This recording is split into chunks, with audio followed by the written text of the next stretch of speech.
what happens when the world's loudest billionaire and the world's loudest politician start orbiting the same money at the same time.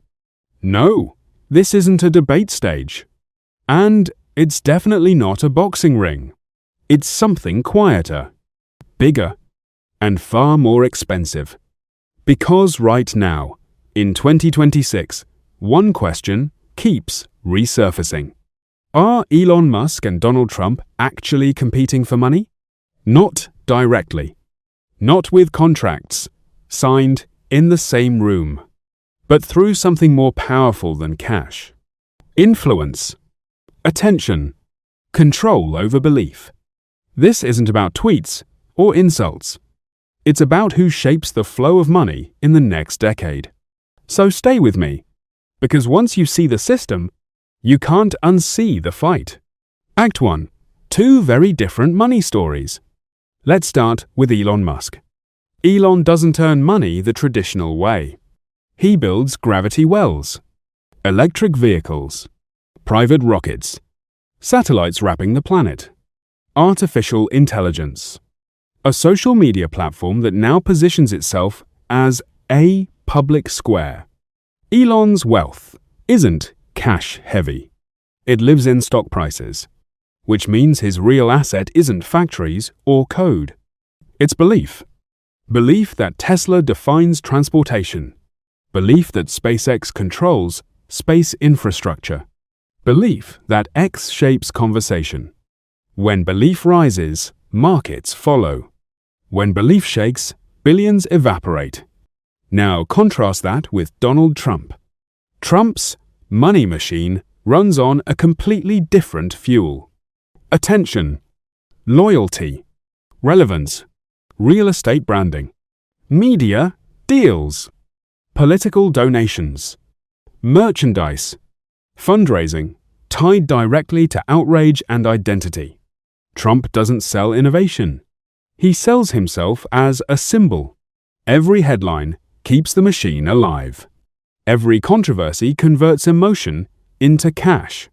For Trump, relevance isn't optional. It's revenue. Act 2, where the conflict really starts. Here's the part most people miss. Elon Musk and Donald Trump aren't competing in business or politics.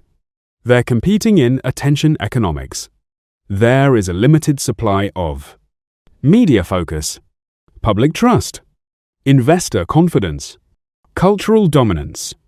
When one person dominates the spotlight, the other loses oxygen. And in modern systems, oxygen is money. This is why platforms matter. When Elon took control of Twitter, now X, he didn't just buy a company. He bought leverage, a place where political narratives form, where markets react in real time, where public opinion hardens or collapses. Trump once dominated that space. Then he lost it. Then it was returned. That wasn't charity. It was positioning. Because whoever controls the loudest room controls where attention and money flows next. Act 3. Politics versus capital. This is where the tension becomes structural.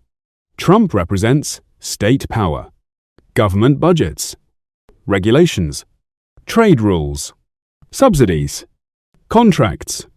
Elon represents private capital, innovation, infrastructure, job creation, market direction. These forces always collide. When Trump talks about tariffs, reshoring industries, or national interest, he's talking about redirecting money flows. When Elon talks about free speech, decentralization, and innovation, he's protecting private capital from state control. Same prize, different control mechanisms. And here's the uncomfortable truth. Elon's companies rely heavily on government decisions. Space launches, defense contracts, EV incentives, energy infrastructure. That means politicians hold levers. If Trump gains power, he doesn't need to attack Elon personally. He only needs to adjust policy. That's not drama. That's leverage. Act 4. Cult followings and cash. Elon and Trump don't just have fans. They have financial ecosystems. People who buy stock without hesitation. People who donate money on impulse. People who defend them online for free. People who turn identity into economic momentum. This loyalty creates something dangerous: self-reinforcing belief. But here's the problem. There's only so much emotional capital in the public. You can't permanently dominate the same crowd. When Trump dominates headlines, markets become unstable.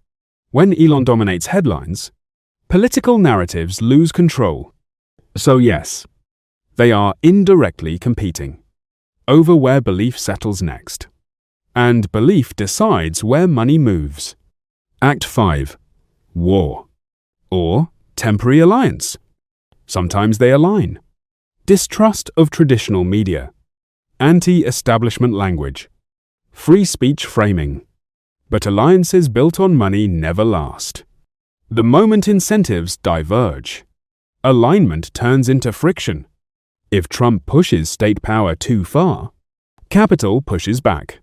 If tech platforms gain too much influence, politics reasserts control. This isn't friendship.